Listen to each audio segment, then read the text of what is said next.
Hi everyone, and welcome to part 6 in our series on cool chord progressions for the guitar. Today we've got a progression that's in E major. It uses 3-finger chord grips throughout, and in all cases strings 6, 2 and 1, so low E, B and E, are played open. They're drone notes as our 3-finger chord fretted grip changes. Let me play the progression first.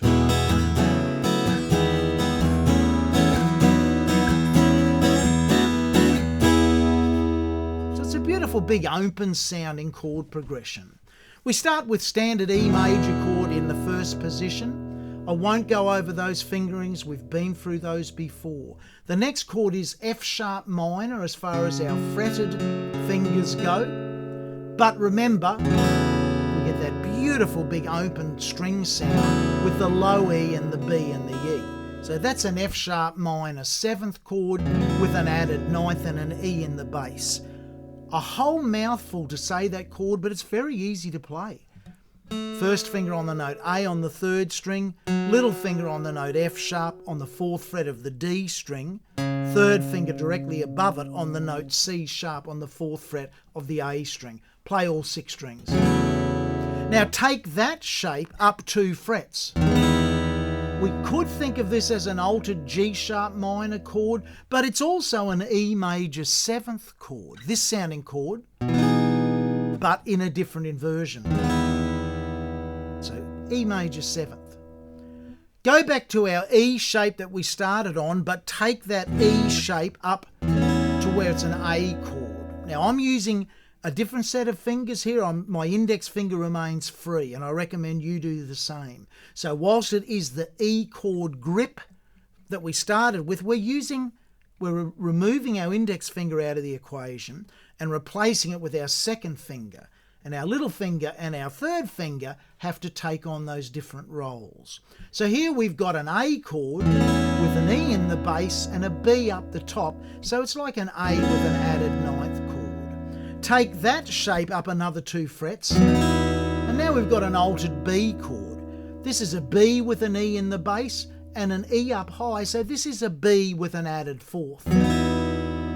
Go back to our F sharp minor shape, but now we're starting that shape up here on the 9th fret, and we're playing all 6 strings. That's an E 6th chord, a beautiful sounding chord. The same chord as if we played the standard E chord and put our little finger on C sharp on the B string. So there's E major. Listen to this chord here, E6. Well, this is a different inversion of that same chord. Go back to our E chord shape, again leaving the index finger out of it and basing it with our 2nd finger on the 11th fret of the 3rd string, and then our other 2 fingers on the 12th fret in the E chord shape. This is actually a D chord with an E in the bass and a B up high and an E up high. So it's a D 6th chord with an added 9th. Take that shape up 2 frets. We're exactly where we started with an E chord up an octave. So our outside strings remain in the octave that they were at the start, but our inside 3 notes now represent an E chord an octave higher than we started. So I'll play the progression one more time.